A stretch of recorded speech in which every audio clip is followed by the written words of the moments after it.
How to save photo from Messenger. Welcome back to Glitz Sorcerer, and let's get right into this tutorial. So starting off, you need to go ahead and open up your Play Store to install your Messenger application if you have not yet. If you have it, just go ahead and check if there is any update available for your Messenger and make sure that your application is up to date. Once installed or updated, open up your Messenger application.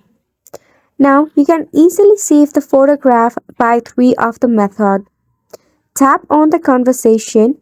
Now, all you have to do is press and hold onto the photo and tap on Save Image. And just like that, the photo has been saved.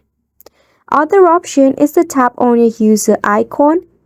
Now from here, scroll down until you find the option of Photos and Media.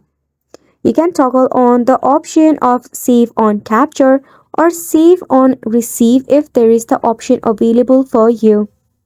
Third and the last option is to tap on the eye icon, then select View Media Files and Link, tap on the photo, then tap on the Save icon at the top.